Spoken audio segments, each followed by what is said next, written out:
Oui, c'est la solidarité. Non, la solidarité, je donne à des associations tous les ans. C'est volontaire. Ça, c'est de la solidarité. Venir me mettre un pistolet dans la tempe et me dire si tu payes pas, tu vas en prison, c'est pas de la solidarité, ça. C'est du vol. Tu le vois aujourd'hui quand t'as les gilets jaunes, etc. On peut être d'accord, pas d'accord. C'est quoi le problème? C'est ça, c'est ça, c'est ça. Et leur recommandation, c'est plus d'État, plus d'impôts pour les riches. C'est complètement débile. C'est arrête de me frapper, tiens, prends cette batte plutôt. Mais quand tu regardes le système d'une mafia, c'est la même qu'un État. Tu payes des impôts, on te protège si t'es avec nous. Si tu fais une connerie, on te tue ou on te fout en prison. Donc pourquoi cette personne conne doit élire un con qui va lui dicter ce qu'elle doit faire? Oh, le dîner de con. Mais ouais, mais c'est ça. Mais c'est complètement débile. C'est la COP 29, je crois. C'est les mecs, ils vont se réunir pour te dire comment il faut consommer, les objectifs à atteindre pour la sobriété, et ils viennent tous en jet privé. Tu prends des gens pour des cons, quoi. Si à 20 ans, t'es pas socialiste, t'as pas de cœur. Si à 45 ans, t'es toujours socialiste, t'as pas de cerveau.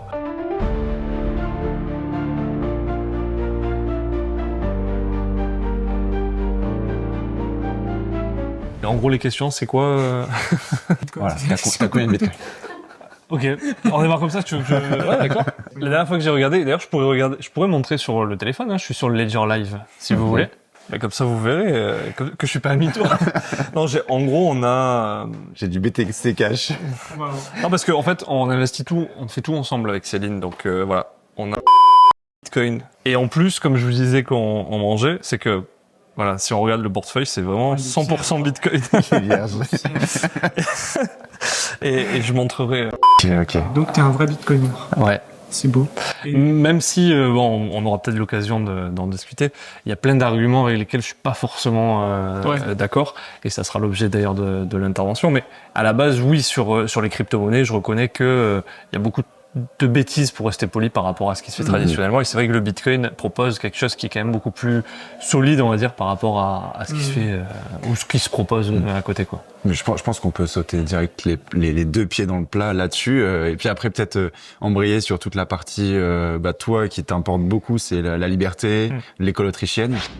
Taxation record. Nous sommes numéro 1 du monde en termes de pression fiscale. Inflation galopante. En 2 ans, les produits de grande consommation ont augmenté en moyenne de 21%. Logement hors de prix. Les prix de l'immobilier ont triplé ces dernières années. Corruption généralisée. Désindustrialisation. Effondrement des services publics. Et certaines dépenses de santé seront moins bien prises en charge. Surveillance de masse et contrôle social. La loi sur les Jeux Olympiques autorise désormais que des centaines de caméras soient reliées à un logiciel d'intelligence artificielle. L'État est en faillite et il vient pour votre argent. Il est temps d'épargner dans une monnaie qu'ils ne peuvent ni imprimer ni saisir. Depuis 2013, Bull Bitcoin s'attaque à la racine du problème, le système fiat. Bull Bitcoin te fournit les moyens de reprendre le contrôle de ton argent et de regagner ta liberté. Crée-toi un compte en 2 minutes sur leur plateforme et commence à épargner en Bitcoin. Si tu tiens à ton avenir, c'est maintenant qu'il faut agir. Quand ils viendront prendre tes actifs ou renflouer leur Ponzi, il sera trop tard. Utilise le lien en description et profite de 25% de réduction sur les frais d'achat et de vente à vie. Numéro 1 du monde, vous vous rendez compte? Mais commencer sur en fait, qu'est-ce qui t'a séduit toi au début dans Bitcoin? Ce qui m'a séduit, de manière générale, c'est déjà le fait d'être incensurable. C'est le fait d'avoir quelque chose qui s'apparente a priori le plus à l'or, on va dire, et qui est insaisissable, incensurable, et c'est un actif réel. Et j'insiste, bien distinguer actif financier d'actif réel. La distinction qu'on fait traditionnellement sur les marchés financiers, en économie, c'est actif financier, c'est ton actif pour toi, mais c'est le passif de quelqu'un d'autre. Typiquement, une obligation. L'obligation, c'est une dette, donc ça veut dire que si l'entité qui t'a vendu cette obligation, entre guillemets, donc elle a émis cette dette, fait faillite, ou elle rembourse pas, du coup, elle, ça apparaît au passif de son bilan comptable, toi, ton actif. Si elle fait faillite, ton actif vaut plus rien. Les actions, pareil. Les actions, tu détiens du capital d'une société, mais ça apparaît au passif de la société. Donc si la société fait faillite, toi, ça reste un actif certes, mais qui perd de la valeur. La différence avec un actif réel, c'est que c'est un actif pour toi, mais c'est un passif pour personne. L'or, c'est un actif réel. J'achète de l'or, ça apparaît dans le bilan de personne d'autre. Donc si la personne qui m'a vendu l'or fait faillite, moi, ça n'a aucun impact sur moi. L'immobilier, c'est pareil, c'est un actif réel. Après, tu as des SCPI, etc., c'est autre chose. Mais là, sur l'immobilier, papier, immobilier, pierre, quoi, concret, c'est un actif réel. Et le Bitcoin, pareil, c'est un actif réel. Quoi qu'on dise, c'est détracteur, ce que tu veux, ça reste un actif réel. C'est-à-dire, si j'achète du Bitcoin, et là j'insiste, pas sur une plateforme, parce que sinon, dans le cas de Binance, par exemple, ou quel que soit voilà, ça reste du coup son passif, puisque c'est le même fonctionnement qu'une banque. Hein, il a émis une dette qui est je m'oblige à te rendre ou à te livrer du Bitcoin au moment où tu me le demandes, comme pour la monnaie fiduciaire qu'on utilise au quotidien.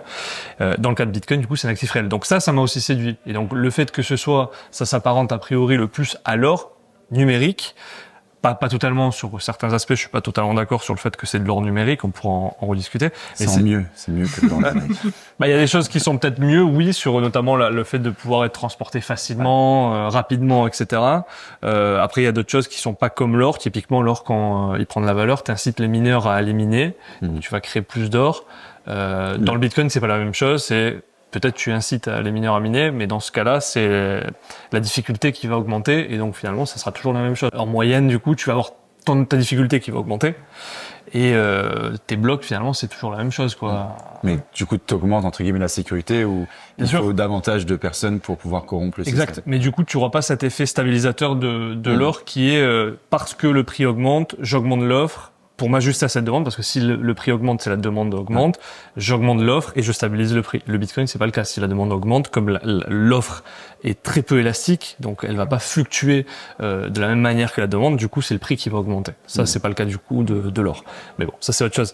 Donc oui, si on récapitule, c'est le fait que ce soit incensurable, que t'aies la possibilité, que ce soit pas saisissable, et que t'aies la possibilité de sortir un petit peu du système que tu partages ou pas monétaire, après il y en a qui sont pour, il y en a qui sont contre, mais que tu aies cette voie de sortie en tout cas par rapport à d'autres actifs, parce que quand tu investis dans des actions, des obligations, finalement, tu restes dans ce système financier traditionnel, quoi. Donc ça, c'est quelque chose qui m'a effectivement pas mal plu. Et c'est en lien avec le fait que ce soit la liberté et ainsi de suite, quoi. Et moi, je suis curieux là de cet aspect négatif que tu lui donnes. Comment c'est quoi en fait pour toi il y a un petit manque d'inflation en fait sur la quantité de Bitcoin qui va être nouvellement produite, et après ça va créer des problèmes, ou c'est quoi le problème? Oui, alors le fait que ce soit déflationniste, et ça je pense qu'on va d'ailleurs en discuter, parce que moi je pars du principe, mais on parlait des heures, et je pense que demain on risque de déborder pendant des heures et des heures au cours du débat. C'est que moi je considère que l'inflation et la déflation, en fait, c'est l'envers et le revers de la médaille. C'est la même chose, l'un est aussi mauvais que l'autre. Alors, il y a plusieurs types d'inflation et de déflation. On pourrait en dire il y en a deux.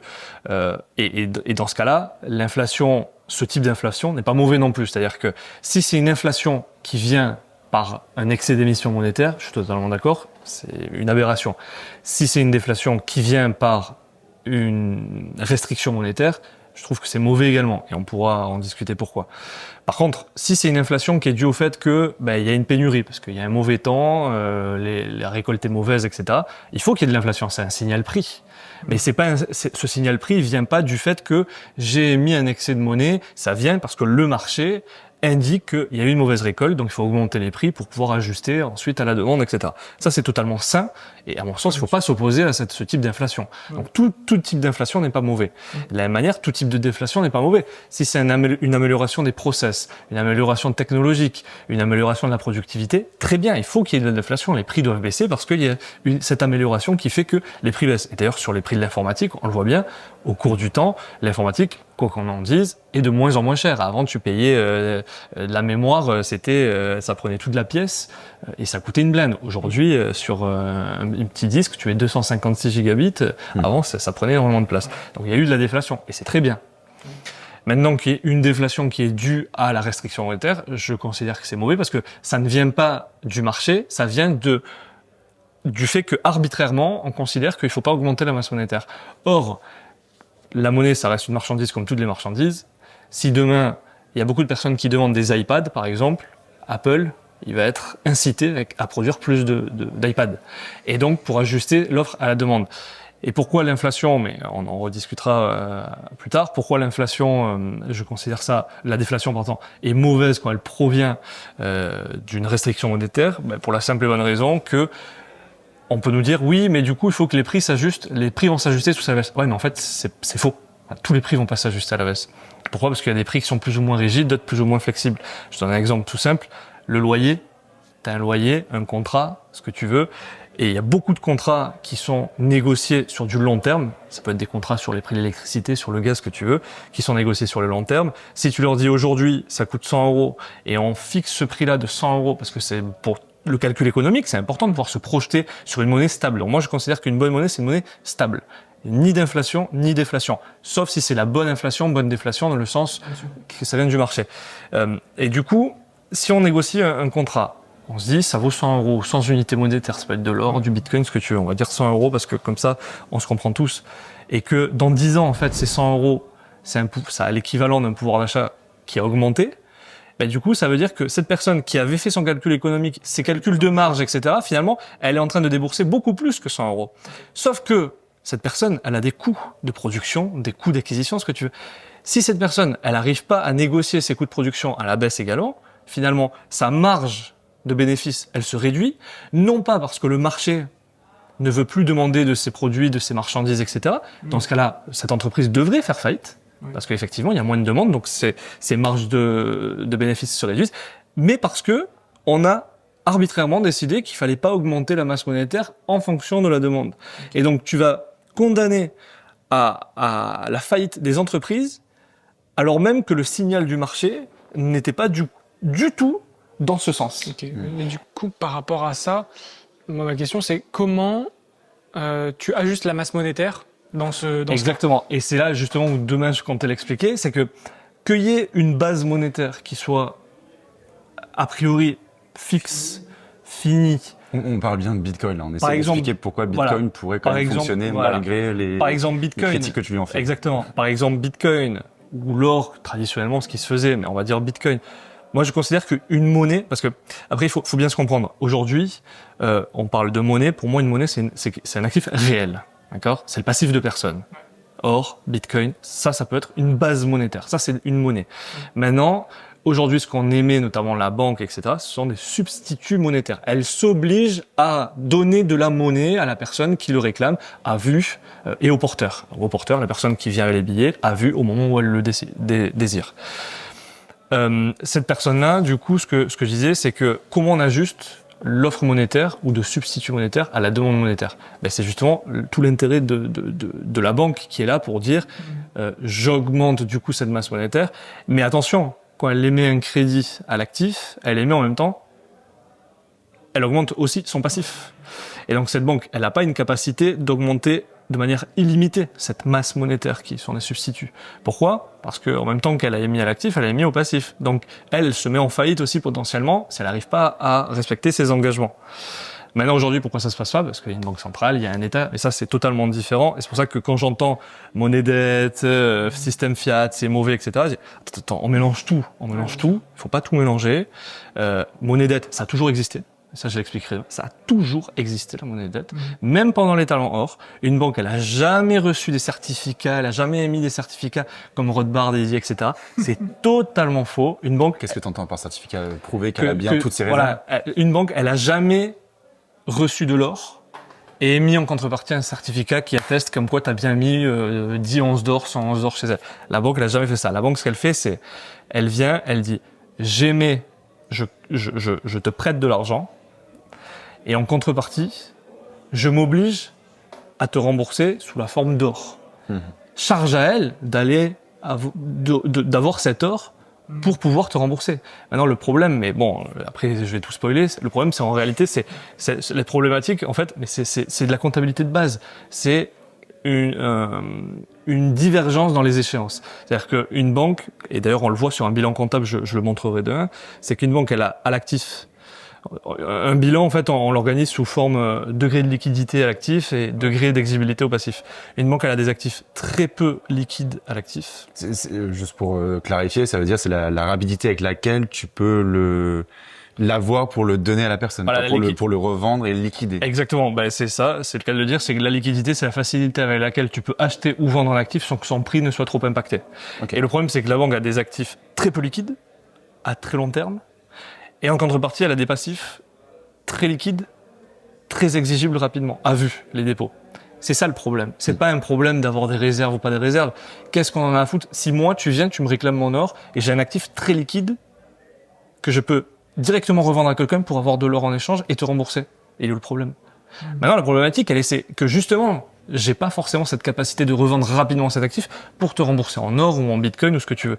Et c'est là où effectivement tu génères des cycles économiques, des faillites de banques et du coup un problème au sein de l'économie. Parce que je sais que derrière, comme j'ai une banque centrale, j'ai un État qui va me renflouer, je prends un excès de risque. C'est ça le problème. Et la théorie économique, enfin en tout cas le cycle économique autrichien, c'est exactement ce qu'il dit. C'est que il y a sur le court terme, ou en tout cas sur le long terme, pas assez d'épargne pour financer l'investissement. Donc on voit bien que c'est une problématique d'échéance. C'est pas une problématique de réserve ou pas réserve. On rentrera plus en détail. Et les personnes qui voudront voir, il faudra regarder le replay de le replay. conférence. Et donc pourquoi du coup le Bitcoin, oui et non, c'est que si on se limite uniquement et exclusivement à le considérer comme une base monétaire, en n'ayant pas la possibilité d'avoir des substituts monétaires pour ajuster l'offre à la demande, ben moi je considère, et j'en suis quasi sûr, parce que toutes les monnaies ça a jamais fonctionné comme ça. Et en fait, beaucoup de personnes pensent que pour que l'économie fonctionne, il faut de la monnaie, mais en fait non. Tu peux très bien avoir une économie qui tourne sans monnaie. Ah oui.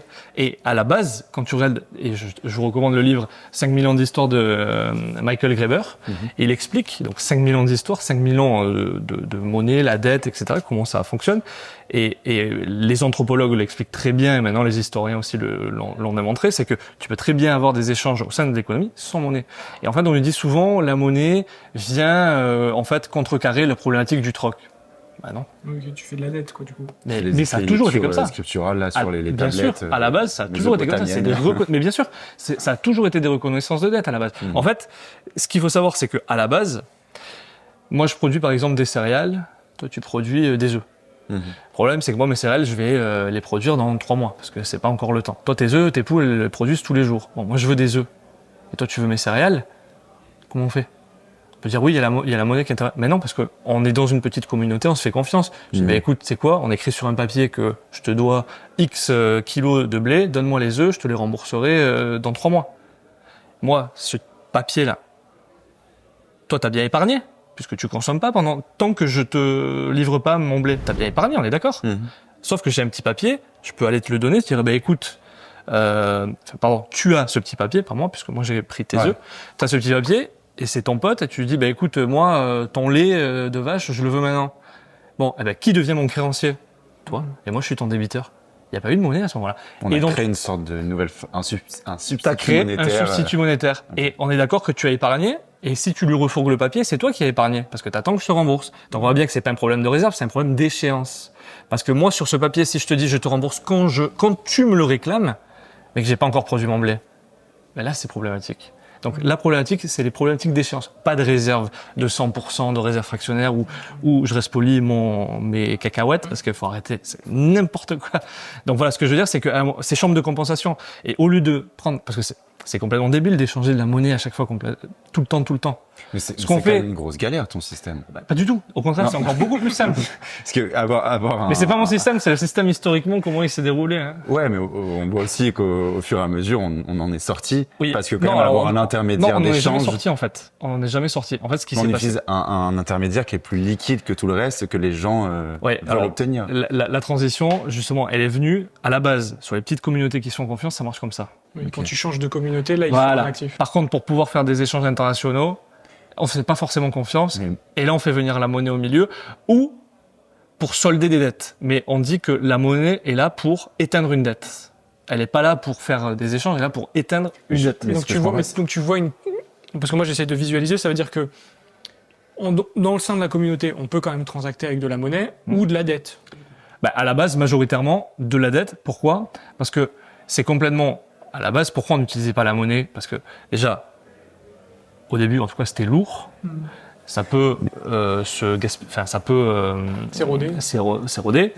Donc, ce qu'on faisait, c'est se dire, si j'ai 10 transactions à faire dans la journée, c'est peut-être mieux de se dire, écoute, on transacte comme ça, on écrit sur un papier, tant, et à la fin de la journée, on fait chambre de compensation. Chambre de compensation, ça existe encore aujourd'hui, c'est la base de la finance. Chambre de compensation, qui doit quoi à qui?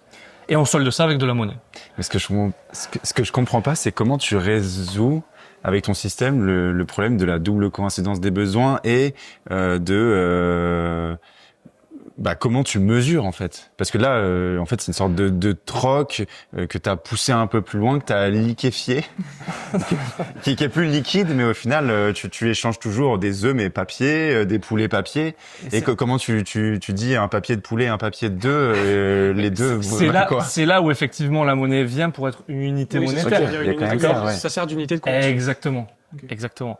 Mais à la base, tu vois, quand toi tu pars en voyage des fois avec tes potes, vous allez pas dire, tu te dis, ah ben moi je paye ça, qui a payé quoi? À la fin, on note tout sur un papier, le solde positif, négatif pour qui?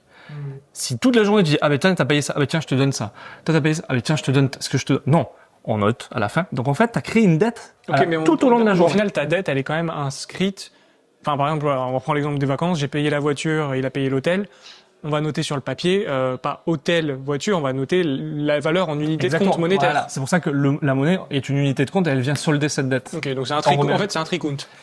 c'est pour ça qu'en fait, l'un ne va pas sans l'autre. Ok, d'accord. Et ce que je veux dire, c'est que tu peux très bien transacter au sein de l'économie sans avoir de monnaie. Par contre, tu vas avoir un repère qui est cette unité monétaire. Je suis d'accord. En même temps, j'ai l'impression que c'est une gymnastique qui est un qui peut vraiment marcher avec 3-4 personnes, mais dès que t'es plus, c'est quand même plus simple d'avoir... Tu regardes les premières banques en Italie, les changeurs, et ils ont créé la lettre de change pour commercer au niveau international. Ben, c'était avec des lettres de change. Hein. Ils écrivaient que des unités marchandes, mais pas... Non, parce que t'as 7 unités monétaires, c'est ce que je suis en train de dire. Pas une unité monétaire. Ça, je comprends. Donc, l'or, mais pourquoi j'ai ce raisonnement? C'est juste pour dire que à la base, quand je dis t'as pas besoin,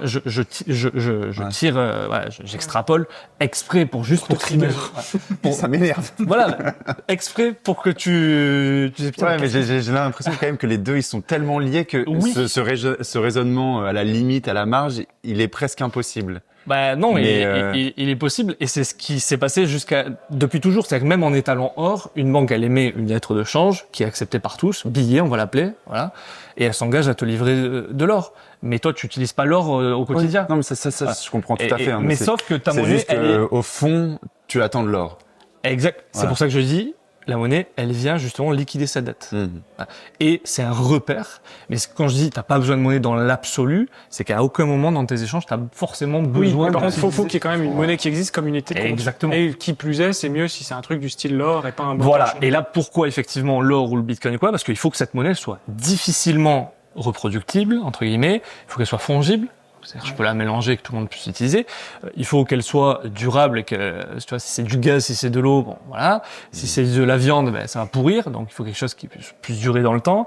Il faut quelque chose dans la mesure du possible qui soit réel, d'accord? Que la faillite de l'un n'impacte pas la valeur de cette monnaie pour justement stabiliser son prix dans le temps et que je puisse avoir un repère au sein de l'économie, quoi. Et qu'elle soit dure. Et qu'elle soit dure, effectivement. Et il faut effectivement que ce soit difficile de la créer. Ouais. D'accord. Pour limiter justement, non seulement les banques dans leur capacité de répandre le crédit, il faut pas leur interdire, c'est quand même leur business model. Une banque, elle a pour business model d'être un intermédiaire, au final, hein. On nous dit des intermédiations, ce que tu veux, ça reste un intermédiaire, c'est-à-dire quand elle émet un actif, elle émet un passif, donc ça reste un intermédiaire au travers de son bilan comptable. Mais il faut que cette monnaie, cette base monétaire, la base sur laquelle on va se référer et les prix vont se référer, il faut effectivement qu'elle soit difficilement que ce soit difficile de la produire. Ok. Et donc plus elle est difficile et qu'elle conserve toutes ses autres caractéristiques égales. Il y a une expression normalement pour dire c'est équivalente. Non, tu sais, il y a une expression là. Bon, si elle a toutes ces caractéristiques qui se conservent, qui sont bonnes par rapport à une autre, mais qu'elle devient de plus en plus dure à produire, du coup, elle deviendrait meilleure. Donc, si tu comparais, je sais pas, un or qui s'adapterait à l'augmentation du prix, à sa demande, et donc on pourrait en produire davantage. Donc, elle aura à peu près une inflation de 2%. Du coup, un bitcoin pas forcément 2%, tu vois, bon, je suis pas du tout sur la règle de Friedman, sa connerie parce que Friedman, à la base, il est complètement contre l'or, hein. Lui, ce qu'il veut, c'est monnaie papier, banque centrale, et puis on augmente X% tous les ans, quoi. Moi, je dis 2% parce qu'en général, c'est à peu près 2% ce qu'il y a sur l'or annuel. Genre, c'est 1,5, voilà, ça bouge autour de 2%. Mais là où je voulais en venir, c'est est-ce que Bitcoin, toi, tu préférais un Bitcoin qui est 2%, un peu d'inflation ou pas du tout? Moi, je suis personne pour juger de... Okay. Non, mais voilà, moi, de ma perspective libertarien, etc., moi, je considère que personne ne doit avoir la même mise et de manière arbitraire, on ne doit pas décider ce que la monnaie, il faut qu'elle soit déflationniste, inflationniste, On a etc. peut-être oublié un truc, c'est que Bitcoin est infiniment divisible aussi. Ça rentre en compte. Voilà, mais tu vois, le problème d'une monnaie finie, c'est que si c'est pas infiniment divisible, bah à la fin, il y a un problème. Exactement. C'est sûr qu'au bout d'un moment, si tu utilises de l'or et que tu peux parce que ça c'est l'argument aussi, notamment de Mises, de Rothbard, etc., que n'importe quelle quantité de monnaie est bonne. Ouais, d'accord. Mais au bout d'un moment, si tu as un or microscopique moyen, Bitcoin, effectivement, ça peut être une solution. Mais là, ça résout pas la problématique de la déflation. C'est-à-dire que c'est comme une action, dans l'absolu, tu peux la diviser indéfiniment. Pour autant, sa valeur, le fait que tu la divises, bah, tu vas faire un split, mais la valeur, c'est toujours la même. Donc, si la demande augmente, tu as beau diviser autant de fois que tu veux, son prix va monter. Donc, c'est pas une solution à la déflation de ce que je disais. Parce que là où je voulais t'emmener, c'était que j'avais l'impression que tu avais un regard un peu systémique, de dire, voilà, quand on observe l'économie, ça a l'air d'être difficile d'avoir une monnaie qui est vraiment déflationniste. Mais en même temps, moi, quand je me place du regard de l'individu, de sa décision, de son choix, je me dis, mais à chaque fois qu'il aura l'occasion de choisir entre deux monnaies, l'une plus dure que l'autre, il choisira toujours la plus dure pour épargner. Ah, pour épargner? Ouais. Voilà, mais s'il a la monnaie en sa possession. Et en fait, c'est ça la problématique de la déflation, c'est que aujourd'hui, pourquoi tu critiques l'inflation? Pourquoi tu critiques la monnaie, le système actuel? Parce que je peux pas épargner avec. Parce que tu peux pas épargner, ouais. D'accord? Donc c'est-à-dire que les épargnants, ça porte préjudice aux épargnants parce que tu as de la monnaie. Parce que l'impression monétaire est discrétionnaire, aussi. Donc elle enrichit via l'effet cantillon des voleurs. D'accord. Pourquoi pas? Donc le système actuel vous porte préjudice. Par contre, je peux te garantir que pour toutes les personnes qui sont endettées, c'est génial. Donc en fait, ce que tu es en train de faire quand tu veux de la déflation... T'es endetté en plus. Oui, mais dans la monnaie qui est... Oui, donc t'en bénéficies. Oui, tu en bénéficies du coup. Parce que du coup, tu profites de cet avantage qui existe pour moi un petit cours. Du coup, imagine-toi demain, il y a de la déflation. Toi, tu dois rembourser 100 € tous les mois. Mais ces 100 €, en fait, toi, c'est en valeur réelle, c'est équivalent de 200 €, 300 €, 400 €, 500 €. Ouais, je peux te garantir que si tu n'arrives pas à renégocier ton salaire à côté, parce que c'est ça qu'il faut bien rester conscient. C'est pour ça que j'emprunterai pas en bitcoin, mais en euros, en dollars. Parce que Donc en fait, t'es en train de ruiner le système financier complet. Alors on peut le critiquer, pas le critiquer. Aujourd'hui, pour autant, si tu devais attendre 50 ans avant de pouvoir acheter ta résidence principale, bah, tu fais comment? Parce que t'es bien content de pouvoir t'endetter pour pouvoir acheter ta résidence, pour pouvoir mener à bien tes projets, etc. On a parlé ce matin. Donc maintenant, ce dont tu as besoin en fait, c'est qu'à côté, il y a une personne qui accepte de te prêter et attendre autant de temps pour que son épargne elle soit équivalente à ta durée d'endettement. Que ça repose sur de l'épargne sur ces échéances qui soient similaires. Mais c'est pas une question de réserve, c'est une question d'échéance du coup. C'est ce que je disais en fait au début. Ok. Donc ça marcherait quoi. Bah, du coup, faut juste des banques qui fassent le taf. En fait, les banques aujourd'hui telles qu'elles sont, il n'y a pas de souci particulier. Le souci, il est qu'il y a une banque centrale qui vient les renflouer dès qu'il y a un problème et qu'il y a un État qui leur donne un monopole légal, entre guillemets, en leur disant « Ne t'inquiète pas, prends du risque, moi je serai là ». C'est ça le problème. Ouais. C'est pas le fonctionnement de la banque. Il a toujours fonctionné ainsi. Et c'est pour ça que quand on nous dit le monnaie fiat, si, etc., j'ai l'impression qu'on mélange un petit peu tout parce que moi j'ai décidé de m'opposer au système financier actuel, donc je vais dire que, allez hop, tout le système est pourri. Non. Tout n'est pas pourri. Le fonctionnement d'une banque, c'est un fonctionnement classique. La problématique, elle est qu'il y a un État et il y a une banque centrale qui intervient pour nous casser les bonbons et chaque fois les renflouer. C'est ça le problème. Si demain, tu leur dis à la banque, prends tes responsabilités, si tu fais de la merde, tu fais faillite, je peux te dire qu'elles vont faire beaucoup plus attention. Ça ne veut pas dire qu'il y aura 100% de réserve. Ça n'a jamais été le cas. Par contre, elles feront attention à ce qu'il y ait ces échéances qui coïncident. Ok. On est d'accord. Ok, non mais c'est bien expliqué et c'est vrai que c'est un axe et je pense que tu fais bien d'insister là-dessus où c'est souvent très caricatural. Ouais, c'est vrai que c'est bien de mettre au clair et je pense d'extraire de chaque sujet le pour, le contre, le pour, le contre. Exactement. Et au final, ce qui est beau, c'est qu'on tombe quand même plutôt d'accord.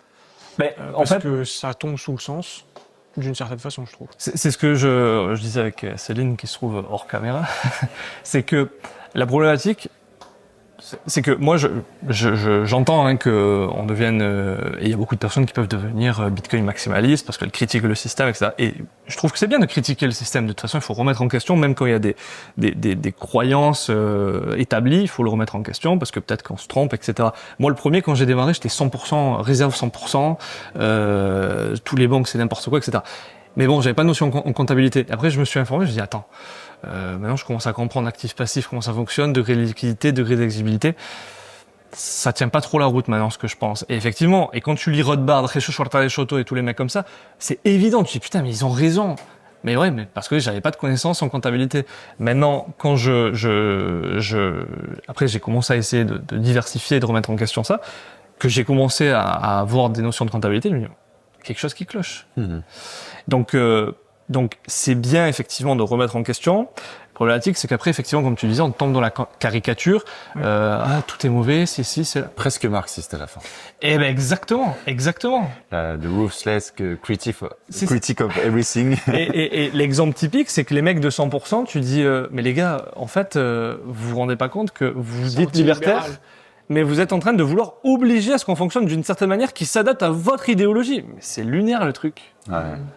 Ouais, je te rejoins on tombe vite dans cette caricature, dans cette naïveté. Alors tu que dis, c'est je vais l'inverse. tout réinventer, je vais tout critiquer, je repars de zéro. Et du coup, tu vas imposer ton point de vue, alors que la logique voudrait, en tout cas d'un point de vue libertarien, de free banking, prenez vos responsabilités, comme n'importe quel business. N'importe quelle entreprise peut émettre l'équivalent de ce que fait la banque, l'aide de change, et ça se fait tous les jours. Ça s'appelle facturage, et ça fonctionne tous les jours. Simplement que leur billet, les papiers qu'ils émettent, n'est pas reconnu, accepté par tous. Un billet, oui. Puisque c'est souvent, on a remarqué le parcours des gens qu'on interviewe, et en tout cas du français moyen, si on peut le dénommer comme ça, mais c'est qu'on commence socialiste en France. Ouais, ouais. Est-ce que tu as commencé socialiste Non, alors aussi? j'ai eu de la chance, je suis pas tombé dans ce piège. Je sais plus qui c'est qui disait, si quand tu es jeune, tu n'es pas socialiste, t'as pas de cœur. Si quand tu as 40 ans, tu es toujours socialiste, t'as pas de cerveau. Ok. Ouais, j'ai pas de cœur moi non plus. Même pas une once. Je sais plus qui a dit ça, il faudra regarder. Et c'est quelque chose comme ça. Si à 20 ans t'es pas socialiste, t'as pas de cœur. Si à 45 ans t'es toujours socialiste, t'as pas de cerveau. Alors moi, je reconnais, j'ai jamais eu de cœur du coup parce que j'ai jamais été socialiste. Heureusement, je m'en préserve. Ok. Il y a jamais eu un point sur lequel t'as flanché et tu t'es dit tiens là, il faudrait de l'interventionnisme. J'ai pu avoir mais tu vois, voilà, une pensée où me dire les impôts permettent de financer les routes et les trucs comme ça. La transition climatique. Ça a pu m'arriver au tout début, mais c'était bref, peut-être. J'ai eu de la chance, heureusement. C'est le moment de confesser là. Non, c'est que franchement. Très rapidement, en fait, j'ai commencé à lire des livres. Et déjà, je me rappelle quand j'avais des cours d'économie au lycée, c'était une marxiste pure et dure. Elle me disait, vous voyez cette trousse, l'exemple typique, c'est, vous voyez cette trousse, pour avoir fait la trousse, il a fallu prendre pour trouver le prix, il a fallu inclure la fermeture, le tissu, le temps de travail. Qu'est-ce que tu dis? En quelle année c'est tes coûts de production qui déterminent le prix de vente? La demande, tu peux passer autant d'heures que tu veux et mettre tous les matériaux que tu veux à l'intérieur hyper cher. S'il y a personne qui la demande, c'est zéro ta valeur. Donc ta valeur travail et tes conneries du genre, laisse tomber quoi. Et donc rapidement, je me suis dit attends, il y a un truc qui cloche, c'est n'importe quoi. Moi, c'est pas ce que je vois en tout cas dans la vie de tous les jours. Et donc j'ai commencé à lire, etc. Heureusement, les premiers livres que j'ai lus dès le lycée là. Ouais, dès le lycée. Oh, t'étais early. Et heureusement, les premiers livres que j'ai lus, c'est Jesus Schwartz-Choto et l'école autrichienne. Après, j'ai lu Hayek, etc. Et je me suis dit, putain, merci, heureusement, je suis tombé sur ça en premier. Parce que c'est pas gagné. Enfin, je sais pas s'il y a beaucoup de gens dans ton cas quand même. Parce que c'est quand même, je trouve que le socialisme est quand même plus tentant. Ah ben oui, intellectuellement, c'est super tentant. Enfin, pas intellectuellement, mais. Mais oui, mais même intellectuellement. Ouais, ça te donne. Mais intellectuellement, ça te donne une impression de supériorité, tu sais tout, tu veux guider, l'économie, on peut la guider. Mais tu sais, même il y a des gens encore aujourd'hui, qui ont 40, 50 ans, etc., qui sont convaincus que l'économie, on peut la guider, on peut lui dire, il faut consommer comme ça. D'ailleurs, le gouvernement, c'est ce qu'il fait. Alors après, il y croit pas à ce qu'il dit, c'est autre chose, ça, il y a de la démagogie et tout ce que tu veux. Mais évidemment, c'est génial. Tu recommandes aux gens de faire ce que tu as envie et ce qui te semble meilleur. C'est génial, bien sûr que c'est tentant. Et il faut être con pour pas être socialiste, en fait. Ouais, il faut aussi être un peu imbu de soi-même du coup. Ouais, il faut être un peu condescendant, c'est sûr. D'ailleurs, les écolos aussi sont condescendants pour cette raison. C'est que souvent, c'est un peu la pastèque, hein, c'est vert à l'extérieur, rouge à l'intérieur. C'est qu'au final, ils veulent qu'on consomme et qu'on vive comme eux l'ont décidé. Depuis leur belle maison, leur voiture. Par contre, aller en Afrique et prendre la place et donner leur place, ils le feront pas, ça. Ah non, ça c'est infernal de voir les donneurs de leçons, tu sais, qui passent leur année dans des yachts, à prendre des avions et tout, qui viennent même à des moments faire des manifestations en avion dans d'autres villes. Et je te dis non, faut pas que tu prennes l'avion toi. Non, mais là c'est la COP 29, je crois. C'est les mecs, ils vont se réunir pour te dire comment il faut consommer, les objectifs à atteindre pour la sobriété, et ils viennent tous en jet privé. Vous prenez les gens pour des cons, quoi. Mais c'est comme, on a ça en Suisse, le World Economic Forum, où là, ils se rejoignent tous. Et par exemple, il y a une stat à chaque fois, c'est que dans la Suisse, à ce moment-là, il y a plus de prostitution de luxe. Genre, toute la demande, elle est prise, et plus personne peut trouver ça. Tu m'étonnes. Et c'est eux, après, qui vont te parler de morale, t'expliquer la vie et tout. Et en fait, c'est une énorme orgie, le truc. C'est dégueulasse. Et en fait, c'est ça surtout. C'est toujours, faites ce que je dis, mais pas ce que je fais. C'est des donneurs de leçons. Bien sûr, c'est des donneurs de leçons. Et la France est comme ça. Mais on est bien connus, les Français, pour vouloir, on est les meilleurs, on est supérieurs, on sait ce qui est bon pour les autres. Et moi, ce qui me fait rire, et d'ailleurs, ça fait le parallèle avec la démocratie, tout ça, c'est que t'as des mecs qui te disent, les gens sont cons, donc il faut qu'il y ait un supérieur qui leur dicte leur vie pour se protéger contre eux-mêmes. Mais, attention, ces gens cons, c'est eux qui vont élire la personne qui va leur dicter ce qu'il faut faire. Tu dis, mais en fait, si la personne est con, elle va élire un con. Donc pourquoi cette personne conne doit élire un con qui va lui dicter ce qu'elle doit faire? Oh, le dîner de con. Mais c'est ça. Mais c'est complètement débile. C'est complètement débile. Et les mecs, ils sont convaincus que c'est ce qui est bon parce on les protège contre eux-mêmes. Et combien de fois j'ai entendu, il faut qu'il y ait des gens à la tête pour qu'ils nous protègent contre nous-mêmes. Combien de fois j'ai entendu? J'ai dit, mais t'es un malade, toi. T'es un malade. Et donc, tu proposes quoi? Comment on sort de ça? Philosophiquement parlant, ça serait le libertarianisme, l'absence d'État, mais comme on n'est pas dans le monde, voilà, on est équipé. Et ça, c'est philosophiquement parlant. Maintenant, je considère qu'on n'est pas dans le monde des bisounours. C'est une phrase de philosophie. Ouais. et que je ferai pas la même erreur que les communistes. Parce que les communistes, à la base, ce qu'ils veulent, c'est quoi? C'est pareil, l'absence d'État, que tout le monde soit égaux. Marx, je sais plus la définition exacte, c'était chacun en fonction de ce qu'il produit. Chacun en fonction de ses besoins. Ouais, chacun en fonction de ses besoins et chacun en fonction de ses capacités, quelque chose comme ça. J'ai plus... Chacun ses moyens, chacun ses besoins, ou dans le sens. Voilà, c'était quelque chose comme ça. Et du coup, moi je veux bien. Ça marche pas comme ça la vie.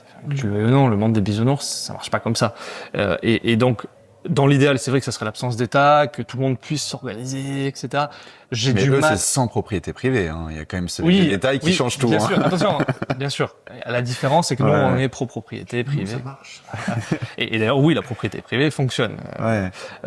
Donc, ça serait ça, effectivement. Absence d'État, propriété privée, respect des individus, du projet de vie de chacun. Du contrat privé. Exactement. Ce qui devrait être naturel. Bon, je considère que idéologiquement et philosophiquement, ça serait l'idéal. C'est ce que je rêverais.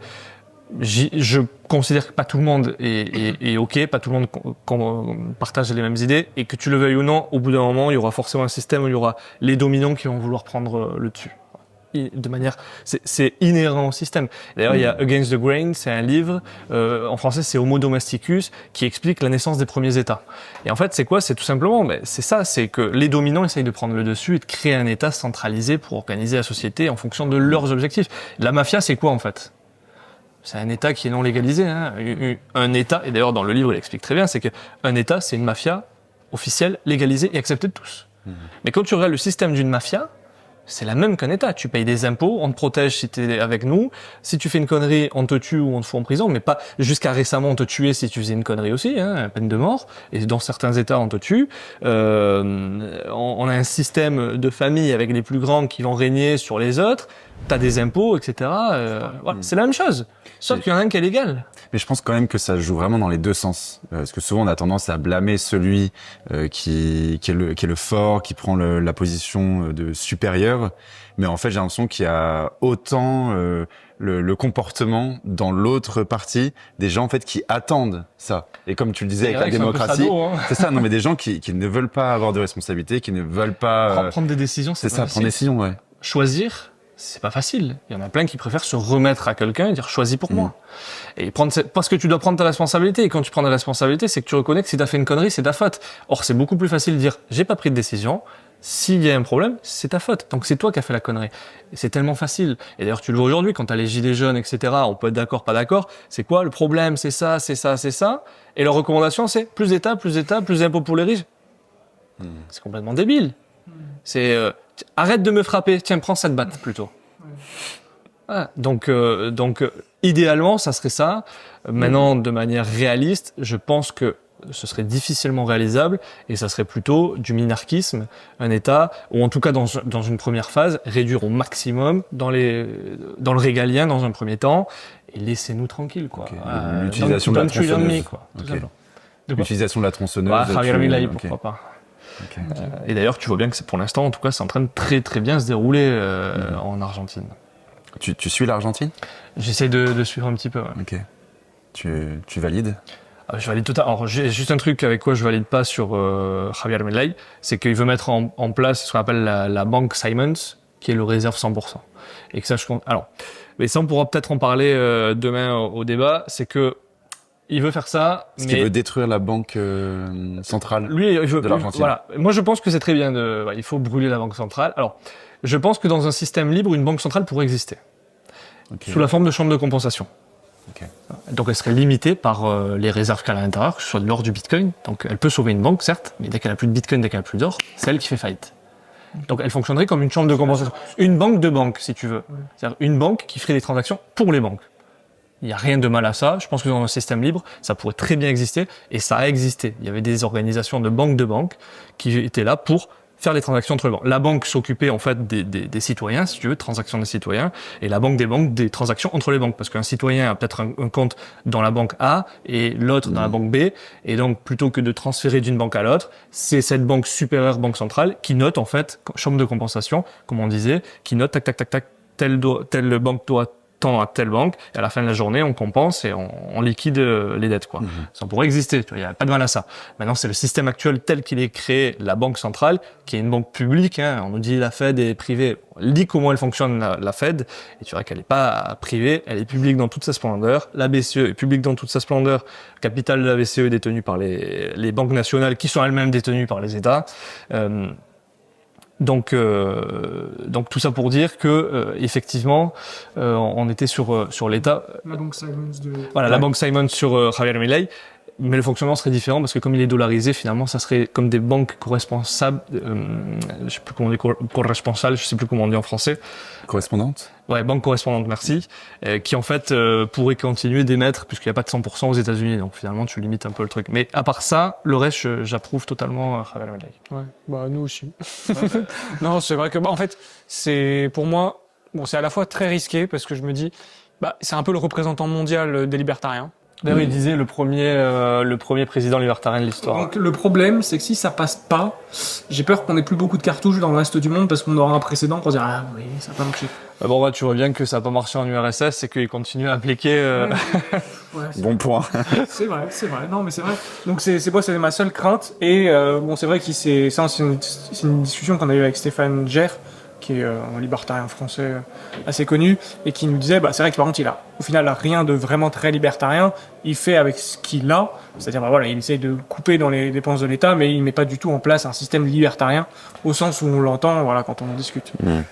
Donc, le problème, c'est que dans la tête des gens, ça va peut-être assimiler les deux, alors qu'au final, il va essayer de peut-être mettre en place un système minarchiste, ou après évoluer. Voilà, il faut rester conscient qu'il reprend quand même un État qui est en faillite, d'accord? Donc du jour au lendemain, faire passer d'un État qui est quand même hyper interventionniste, avec de l'hyperinflation, etc., à un État à l'absence d'État complet, pas facile, parce qu'il y a des mœurs, il y a une culture, les gens ils peuvent pas s'habituer du jour au lendemain. Malgré tout, il y a la théorie puis il y a la pratique. C'est pour ça que ce que je te dis, c'est que moi je suis libertarien philosophiquement, mais dans la pratique, je reste conscient que c'est difficile, parce qu'on est des humains malgré tout. Et lui, il est bien conscient qu'il y a d'abord des sujets importants à traiter, notamment réduire le déficit pour être à l'équipe, ce qu'il a réussi en l'espace de 2 mois quand même. C'est pas négligeable, chose que l'Argentine n'avait pas réussi sur la dernière décennie, et que nous en France, bon, visiblement on n'arrivera pas cette année non plus, mais qu'on n'arrive plus depuis je crois les années 70. Donc il fait avec ce qu'il a, et visiblement pour l'instant il fait bien. Maintenant effectivement et ça c'était ma crainte aussi quand il a été élu, c'est de te dire, s'il fait quelque chose, un pas de travers, ou qu'il applique une politique qui est pas libérale ou libertarienne. Par exemple, là, je crois, il a soutenu les États-Unis ou directement Israël dans le conflit. Donc, par exemple, il s'est investi dans une guerre à l'étranger. Ça, par exemple, jamais de la vie. C'est non. Jamais de la vie. C'est no go. Bien sûr. Donc, le problème, c'est que, il y a des gens, ils vont dire, regardez, les libéraux, vous voulez aller faire la guerre, exactement. Vous êtes contre Béba. Ah, non. Les fascistes. Non, mais c'est ça, et moi, c'est ça ma crainte. Surtout le fasciste, il est pour l'État, donc ça n'a rien à voir. Et j'ai peur qu'on nous colle ces étiquettes, parce que, par exemple, ça, typiquement, mais qu'est-ce qui bon. Ah, mais je suis totalement d'accord. Et c'est effectivement la problématique qui est que s'il fait un pas de travers ou s'il s'implique au nom, soi-disant, du libertarianisme, ça risque de porter préjudice aux idées qu'on porte. Donc là, effectivement, c'est dommage. C'est à nous de faire le taf et d'expliquer que c'est pas du vrai libertarianisme. Voilà, mais bon, après, tu vois, le risque, c'est que c'est comme les socialistes, ils vont te dire, mais en fait, l'URSS, c'était pas vraiment du socialisme. Et en fait, ils ont pas réussi parce qu'ils ont pas pu mener le projet jusqu'au bout. C'est ça. Ouais, non, ouais. C'est ça qui me fait peur à chaque fois. C'est ça le truc, c'est que du coup, tu auras toujours quelqu'un qui te dira, bah oui, mais tu sais, c'est parce que Gorbatchev, en fait, il était capitaliste, donc c'est pour ça que ça a explosé l'URSS. C'est le risque, mais bon, nous, on est dans le vrai, c'est ça la différence. Mais eux sont, tu sais, le con, il sait pas qu'il est con. Hein. Après, surtout que le communisme fonctionne à une échelle très locale. Nous, tu sais, c'est Nassim Taleb qui dit, à l'échelle générale, il faut être libertarien. Ensuite, à l'échelle de l'État, c'est libéral. Ensuite, la communauté, c'est socialiste. Et au niveau de la famille, communiste. Ouais. En fait, c'est un peu ce qui se passe, la famille. Tu vois, moi, avec ma famille, je peux tout partager, mais mon cercle très proche, évidemment. Hein, on parle pas de cousins éloignés ou trucs comme ça, mais avec ta compagne ou autre, tu peux très bien tout partager. Et nous, c'est ce qu'on fait. Financièrement, on partage tout. Et en fait, on fonctionne comme des communistes, et pourtant, on n'est pas du tout communiste, mais parce que on se fait suffisamment confiance. Par contre, avec le voisin, effectivement, on va pas. Avec ton cousin, tu vas être socialiste parce que tu vas l'aider, tu vas redistribuer ce que tu gagnes. Mais je vais pas tout partager. Ouais. Et avec le voisin que je connais pas, ben là, par contre, je vais être capitaliste. On va faire un contrat, on va le noter, on va. Vous avez même pas de contrat, vous deux, toi et Céline. Vous avez pour, je sais pas, pour le partage de ce genre de choses. Ah, pour le régime communautaire, tu veux dire? Oui, genre là, vous êtes dans un communisme, mais est-ce que c'est vraiment un communisme où il n'y a pas de contrat? Alors, on est pacsé en séparation de biens, mais dans la pratique, on agit comme des communistes, en fait, parce qu'on partage vraiment tout. Surtout que la séparation de biens, c'est surtout pour séparer ce que tu as acquis avant. Ben, en fait, la séparation de biens, voilà, pour se protéger, si tu veux, et on compte se marier, pareil, mais et en fait, sur le mariage, tu as un régime qui te permet d'être en séparation de biens tout au long de ta vie, et ensuite, au décès, de tout partager pour pouvoir aider, entre guillemets, la personne survivante. C'est ce qu'on compte faire aussi. Et donc, tu vois, c'est que malgré tout, même s'il y a un papier qui dit que, ça c'est de la théorie, c'est comme dire, moi, philosophiquement, je suis libertarien, mais dans la pratique, je sais très bien que c'est pas possible, mais dans la pratique, on est communiste, si tu veux. Mais à échelle, effectivement, voilà, très, très, très réduite. Et si t'avais pas un autre rebond, moi, je voulais plus repartir sur cette philosophie, parce que là, on a parlé de concept. Toi, comment tu utilises cette philosophie alors, pour ceux qui te connaîtraient pas, tu as créé une chaîne YouTube, il me semble, il y a 8-9 ans. Non, c'était en 2018, donc ça fait 6 ans, ouais, ça va faire 7 ans. Qui s'appelle Libre-Riche. Ouais. Sur lequel tu essayes de démocratiser, alors que ce soit l'investissement, c'était au début plus l'investissement, c'est ça? Ouais, gestion d'épargne, investissement, le concept d'éducation financière clé et basique qu'on n'a pas en fait à l'école. Ouais. Et bah peut-être ma première question c'est pourquoi? Parce que du coup t'étais quand même assez jeune. Ouais. T'avais quel âge quand c'est ça? Je finissais les études, 21 ans. Ok. 21 ans. Et j'ai commencé à entreprendre à peu près à 20 ans, 21 ans. Okay, 20 peut-être ans. nous expliquer comment tu as eu cette démarche, ce déclic, jeune, donc sans expérience en réalité. Qu'est-ce qui t'a poussé? Bon, c'est vrai que si tu as commencé à lire du Rothbard et du Hayek au lycée, ça aide un peu peut-être. Mais est-ce que justement c'est le cas? Est-ce que ça t'a aidé dans ta compréhension? Comment ça se fait? Oui, alors effectivement, j'ai démarré tôt. Librairie, je l'ai appelé comme ça à la base parce que bon, j'ai pas d'éducation financière, donc zéro économie, finance, etc. Et je vais y revenir par la suite. Mais librairie, parce que ma mère m'a inculqué l'amour de la lecture. J'ai toujours lu, et à la base c'était le premier nom, c'était librairie en fait, AI. Et par mesure, parce qu'en fait sur les moteurs de recherche personne ne retrouvait librairie du coup, parce que moi j'avais appelé librairie AI comme la librairie, et quand il t'appelait librairie, je tombais sur des librairies. Et c'est après où c'est devenu libre et riche. Et à la base c'était un jeu de mots, c'était liberté, la liberté, libertarianisme, libéralisme, etc. Et riche, richesse, qui faisait un jeu de mots, librairie, richesse. Après, c'est subjectif. Qu'est-ce que être libre? Qu'est-ce qu'être riche? Il y en a, ils sont riches de temps. Il y en a, ils sont riches d'argent, si tu veux. Voilà, tout est relatif. J'aimerais vous offrir l'opportunité de découvrir, d'étudier et même d'approfondir vos intuitions sur Bitcoin, comme je l'ai fait il y a plusieurs années, notamment avec les livres de Saïfdine Ammous, comme les talons Bitcoin ou les talons Fiat. Et ça tombe bien parce que le partenaire de cette vidéo n'est rien d'autre que Consensus Network, la maison d'édition qui fait la traduction de ces mêmes livres. Mais ce n'est pas tout. Ils éditent également des livres d'auteurs français comme Pierre Noisa avec son livre L'énergie, la face cachée de la monnaie ou l'excellent L'élégance de Bitcoin de Ludovic Lars que je vous recommande absolument. En tout cas, si je peux vous donner un conseil, n'attendez pas et foncez acheter vos premiers livres sur Bitcoin si vous n'en avez encore jamais acheté, ou continuez vos apprentissages avec les livres de Consensus. Mais ça peut aussi être une super bonne idée de cadeau que vous pouvez faire à n'importe qui dans votre entourage. Pour la petite anecdote, j'ai moi-même offert des livres Consensus à mon père et même à des collègues pour leur faire découvrir Bitcoin, parce que je savais que tout simplement je ne serais pas capable d'expliquer Bitcoin et tous les concepts qui l'entourent aussi bien que les nombreux auteurs qui sont présents chez Consensus. Je vous mets un lien dans la description qui vous permettra d'accéder à la boutique, c'est un lien affilié qui nous permettra de toucher une petite commission, ça permet de soutenir la chaîne, et si vous l'utilisez avec le code HowToBitcoin, vous profiterez de moins 10% sur l'ensemble des livres de la boutique. Merci à Consensus de nous faire confiance, et moi je vous laisse avec la vidéo. Pourquoi j'ai créé ça à la base? Parce que du coup j'avais effectivement cet amour pour la liberté économique et autres, et je partais du principe que il y avait un lien aussi avec le fait de s'enrichir intellectuellement, pécuniairement aussi, pour pouvoir être libre de pas travailler pour quelqu'un si on n'en a pas envie, etc., et avoir le choix.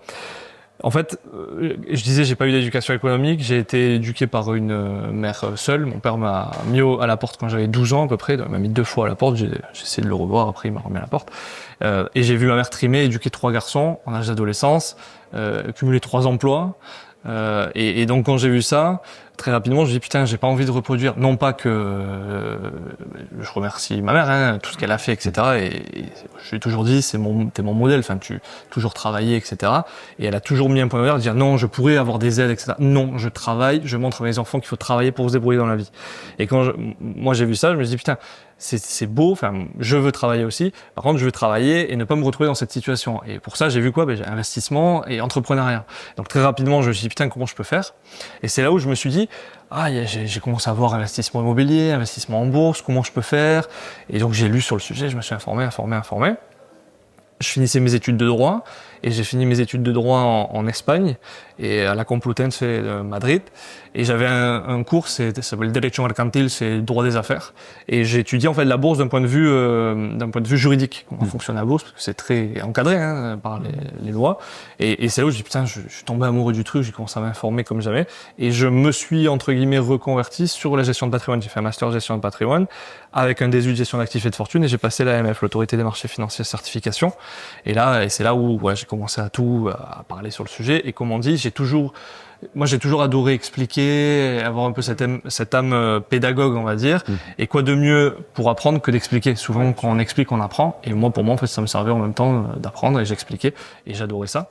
Et donc voilà, comment ça a influencé, c'est assez global, en fait, parce que c'est pas que un truc qui t'influence, c'est une généralité. Et effectivement, très rapidement, c'est sur la liberté économique, tout ça. Même si j'essayais de pas trop en parler pour pas être biaisé sur mon approche, et que les gens disaient, lui, Macron ou des trucs comme ça, chose qu'on pourra en reparler, mais il a des années-lumière d'être libéral. Ah bon? Mais pour beaucoup, c'est un libéral. Turbo-libéral. Ouais, génial. Pour moi, c'est un socialiste. Hein, que tu sois de droite ou de gauche, comme disait Hayek, t'es un socialiste de droite ou de gauche. Mais voilà, ça a influencé. Et en plus, quand j'étais en Espagne, du coup, je lisais énormément les livres de Jesús Huerta de Soto, etc. Okay.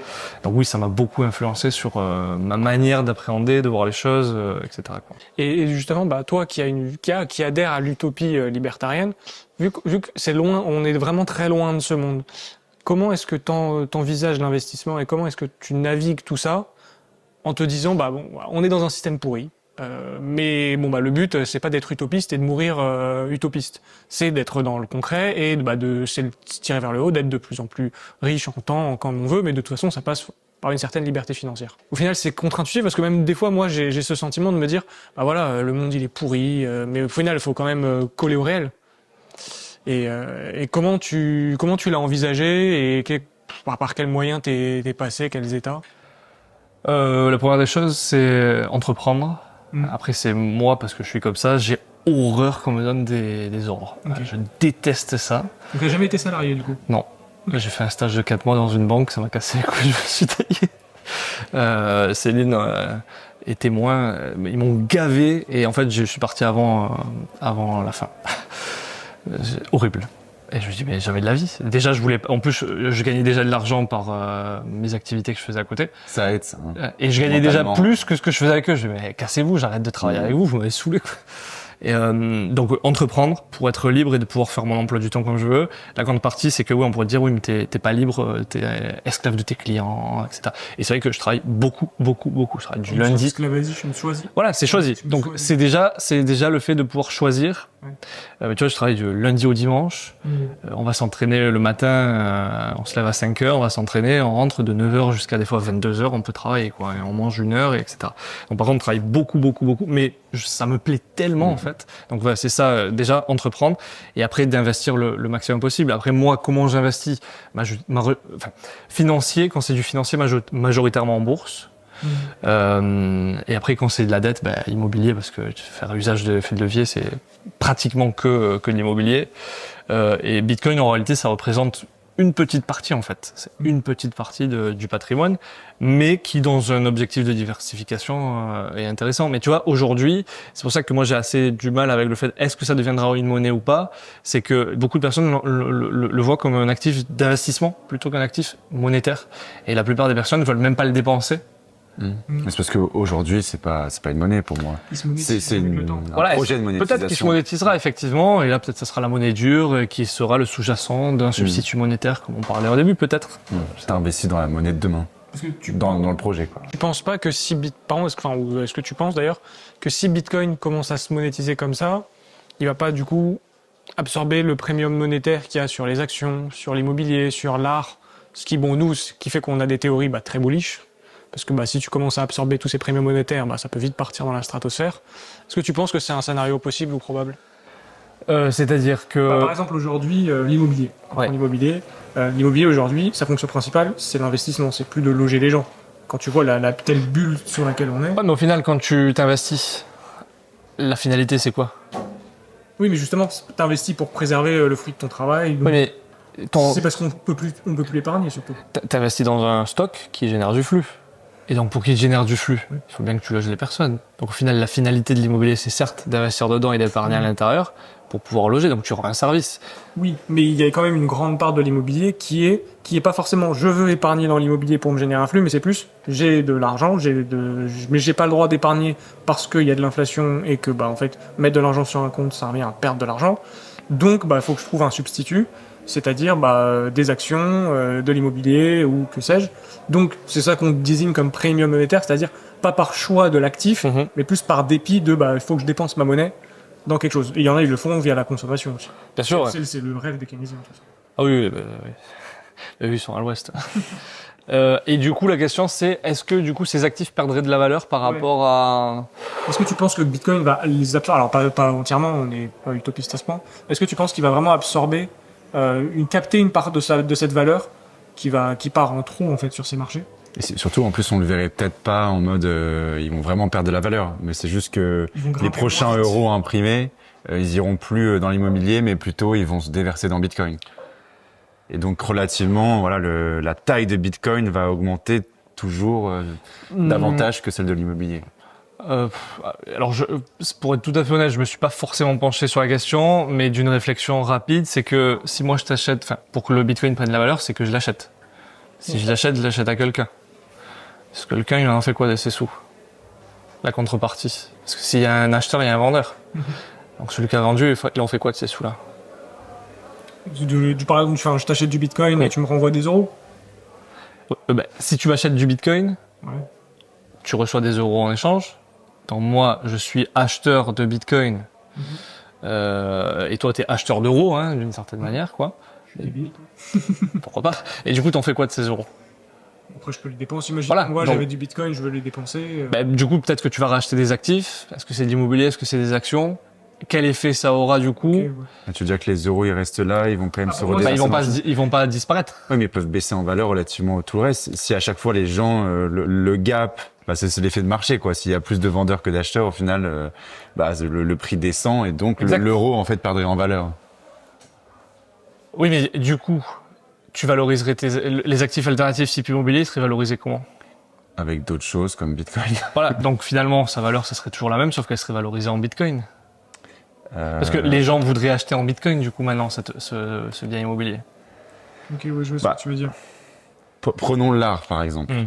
L'art, aujourd'hui, on sait que c'est une industrie qui est vraiment liée à la défiscalisation, à créer presque des faux artistes qui vont créer des artistes. Ouais, franchement, pour foutre une banane scotchée au mur, voilà. Ouais, c'est vrai. Et on sait que là-dedans, il y a un énorme premium monétaire, que les gens, ils se mettent à acheter des toiles pour faire passer de la richesse entre parents-enfants, qui créent des faux artistes quasiment du jour au lendemain. Pour ça, on peut le voir. Ouais, alors. Est-ce qu'on peut l'amener c'est dur ce soir. Non, mais peut-être que les actifs, tu vois, les actifs indispensables, type immobilier, etc., sans compter que la demande, enfin, on peut te dire oui, la population diminue, etc., mais en fait, c'est pas la population qui importe, c'est le nombre de ménages. Or, le nombre de ménages, il explose, parce qu'avant, on vivait à 10 dans une maison, aujourd'hui, on vit seul, pratiquement. Ouais. En plus, il y a plus de divorces, donc Exactement. Donc, c'est pour ça, le nombre de ménages est en augmentation constante. Donc, on dit, oui, la population diminue. Non. Donc, c'est pas des populations qui se logent, c'est des ménages qui se logent. L'enfant, il se loge comment? Il est dans un ménage. Donc, ils sont à 5, ils sont à 4, ce que tu veux. L'enfant, il se loge pas seul. Donc, c'est pas la population qui impacte le prix de l'immobilier. C'est le nombre de ménages. Or, le nombre de ménages augmente. Du coup, les actifs indispensables de ce type, quel impact ça aura? Je suis pas sûr que ce soit si grand que ça. Maintenant, effectivement, les actifs pétés comme foutre une banane dans le mur, mais ça a jamais rien valu, ça. Ou on pourrait parler aussi de la dette des États, tu vois, des bons du trésor, genre de choses qui, au final, aujourd'hui, c'est pas des actifs terribles comparés à d'autres. Alors, aujourd'hui, ils sont demandés pourquoi ces actifs de merde. Parce que c'est les banques qui sont obligées de les conserver. Bien sûr, les accords de Bâle et les ratios de liquidité, de solvabilité, ils t'obligent implicitement à acheter de la dette parce que quand tu les valorises à l'actif, ils sont pondérés en fonction du risque. Or, on considère une dette comme sans risque, une dette d'État, pardon. Donc, c'est-à-dire, tu t'achètes une dette française, c'est zéro risque. C'est pas pondéré, c'est pondéré comme zéro risque. Tu peux y foutre ce que tu veux à côté, quoi. C'est débile. Donc, forcément, les banques, elles font quoi pour montrer un bilan peu risqué? Elles s'achètent de la dette. D'État. C'est trop facile. Donc là, oui, effectivement, ça c'est une bulle gigantesque, cette merde. Mais qui est balèze. Hein. Et qui est balèze. 35 milliards aux États-Unis, je crois, ou quelque chose comme ça. Ouais. Pour un peu conclure, et donner une ouverture, toi, aujourd'hui, dans ta situation, comment tu te projettes par rapport à la situation de la France, de l'Europe, du monde, que ça soit un peu, voilà, il faut pas que ça soit non plus trop long. Petite réponse, soit tu vas me réinventer le monde, mais en gros, juste demain, tu comptes faire quoi un peu de ta vie, de votre vie? Vous faites tout en communauté, et en plus, comment ça s'intègre avec toi, tes investissements au final, parce que les deux sont assez liés. Voilà, est-ce que tu gardes ton immobilier en France? Est-ce que tu pars dans d'autres endroits? Si t'en as en France? Oui. En plus, on en a acheté un là. On a racheté un. Il y a quoi? Il y a 2 semaines, 2-3 semaines. Les condoléances. Non, après, au revoir au bien. Non, après, franchement, en plus, ça faisait un moment où on voulait faire, c'était un appartement sur Aix, donc. Ok. Alors, on a fait hors Aix, mais là, on voulait faire aussi sur Aix, donc voilà. Évidemment, d'un point de vue fiscal, mal. C'est pour ça qu'on va se casser de ce pays de merde. Alors jusqu'à maintenant, on voulait rester.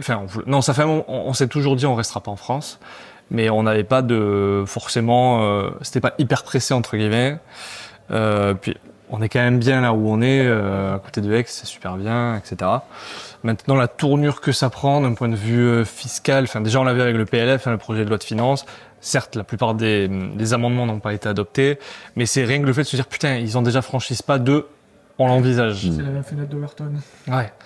Donc rien que ça déjà, ça nous a fait un peu le tilt. Et là, du coup, rapidement, on s'est dit, il faut que maintenant on parte. Ce qui t'empêche pas après de revenir en France en plus. Voilà, mais après, bon, c'est la territorialité de l'impôt. Hein. On peut rester 10 mois, 11 mois, 12 mois. Enfin, si on reste 12 mois, du coup, on n'est plus en France, mais on peut rester 9 mois, 10 mois, revenir 1 mois ou 2 en France, etc. Mais le principal, c'est de plus avoir de lien fiscal. Alors, il y aura toujours l'immobilier où on aura un lien, hein. Et c'est pour ça qu'ils voulaient mettre l'impôt universel. Même si tu pars, tu payes quand même tes impôts en France. Dans ce cas-là, on changera de nationalité, comme ça, c'est réglé. Parce que la territorialité de l'impôt, c'est tu passes plus de 180 jours dans un pays. En gros, c'est 6 mois hors de France. Et après, si tu as des revenus de source française, t'es quand même imposé en France. Après, selon les conventions fiscales entre les pays, il peut y avoir un prélèvement dans un pays. Et après, chambre de compensation, ils règlent en fonction. Mais du coup, oui, ça, on compte partir du coup parce que là, on va partir mais c'est pour Céline, son mannequinat en Corée du Sud. Donc, on va rester 2 mois et demi ou 3 mois. Et après, au retour, on s'était dit, qu'est-ce qu'on fait? Est-ce qu'on part? Est-ce qu'on reste? Et on a déjà commencé à se dire dans lequel pays on irait. Je pense qu'on a peut-être trouvé, il faudrait qu'on y aille voir si ça nous plaît. Et après, je pense que on restera pas en France. C'est trop une mentalité de merde, mentalité française, c'est trop mentalité, je crache sur les riches à tout bout de champ, je crache sur celui qui réussit, je crache sur le mec qui se lève le cul, il faut pas travailler, il faut moins travailler, il faut faire payer des impôts. On n'est jamais content. Toujours prendre dans la poche de l'autre. Voilà, c'est exactement. Et d'ailleurs, tu vois, Mélenchon, un mec qui est millionnaire, c'est payé, mais pas moi, hein, attention. Et moi, je vis biberon de l'État, j'ai jamais travaillé de ma vie. Voilà, c'est des trucs de donneur de leçons. Enfin, moi, j'en ai marre, quoi. Ok, donc tu fais pas partie de la team qui se dit qu'il faut rester pour se battre. Parce qu'il y en a beaucoup qui défendent, qui se disent, c'est l'âge de partir, faut rester ici, faire sécession. Faut pas mourir sur la colline. Tu sais, en fait, c'est comme quand il y a des guerres, etc. On te dit, il faut être patriote, te battre pour ton État, etc. Ouais, mais moi, j'ai pas demandé à me battre, moi. Je veux bien, mais régler, c'est les États qui voulaient vous battre. Tu vois, on aurait pu éviter plein de guerres à cause de vos conneries. Mais parce que vous avez décidé qu'il faut prendre un petit morceau de terre, vous avez décidé que ça vous plaît pas, mais c'est vos problèmes d'État. Pourquoi moi je serais votre chair à canon? Moi je suis pour le pacifisme, régler vos problèmes, on discute. Mais si vous voulez vous battre, c'est sans moi. Je suis désolé. Hein, il y a plein de gens qui vont me détester parce que je dis. Je suis désolé. Moi, j'ai pas décidé qu'il y ait de la violence. J'ai pas décidé qu'on mange le territoire d'un autre ou qu'on se batte pour des idées, que ce soit la religion, que ce soit un territoire ou quel que soit le truc. C'est votre problème. Moi, je suis né certes dans ce pays. Je reconnais, j'ai eu plein d'avantages et je reconnais la chance que j'ai par rapport à d'autres personnes qui l'ont pas eu. Certes, je pense y avoir contribué énormément aussi. Mais stop, au bout d'un moment, moi, je suis pas excusez-moi, je suis pas ta pute, quoi, donc je me casse. Au bout d'un moment, c'est bon, stop. Donc, je suis pas la chair à canon des mecs qui ont des ambitions de dictateurs et qui sont dans leur bureau et qui te disent il faut aller se battre, faire ça, etc. Vas-y, si ça te fait plaisir, vas-y, c'est ton problème. Mais moi, je suis pas ta chair à canon. Et si tu veux soustraire de l'argent aux autres, paye. Et pourquoi je devrais payer moi pour toi? Non. Maintenant que on te dit oui, c'est la solidarité. Non, la solidarité, je donne à des associations tous les ans. C'est volontaire. Ça, c'est de la solidarité. Venir me mettre, parce que c'est l'image, hein, venir me mettre un pistolet dans la tempe et me dire si tu payes pas, tu vas en prison. C'est pas de la solidarité, ça. C'est du vol. J'ai sorti une phrase sur Twitter qui m'a valu beaucoup de haine. J'ai dit l'impôt, donc le vol, est à la solidarité ce que le viol est à l'amour. Bien sûr. Mais bien sûr. Alors, voilà, on va encore me détester, mais, c'est en fait, exactement ça. La différence, en fait, c'est le consentement. C'est une notion que les gens Exactement. visualisent très bien quand il s'agit de viol Totalement. et d'amour. Mais par contre, quand il s'agit d'impôts et de solidarité, là, non. Quand c'est l'argent des autres, voilà. Le consentement, on rien à foutre. Rien à foutre. Ok, moi je trouve ça lunaire. Excuse-moi, c'est ma thune, je travaille. Pourquoi je devrais te la donner, quoi? Parce que tu l'as volé cet argent. Ben oui, c'est propriété privée. C'est un gâteau de taille fixe et en fait, si tu gagnes, Exactement. Donc oui, voilà, c'est à terme très probablement partir. Après, au niveau des investissements, je continuerai à investir, peut-être différemment, mais Bitcoin, ça va être pratique dans ces cas-là. ça peut être pratique. Ouais. Bah écoute, merci. J'espère que tu as passé un bon moment. Bon, faut savoir qu'il est tard, qu'on a eu une dure journée, soyez indulgents. Mais n'hésitez pas à nous dire dans les commentaires si la vidéo vous a plu. N'hésitez pas à aller suivre Mathieu, Librairie. Bon, il a moins d'abonnés à gagner que nous. En tout cas, n'hésitez pas. Merci beaucoup. Merci à tous les deux, et puis à très vite. Tout à l'heure. À tout à l'heure. Et puis on se revoit sur la chaîne de Mathieu normalement. C'est ça. Très bientôt. Ciao. Ciao. Allez, bonne nuit. Ouais.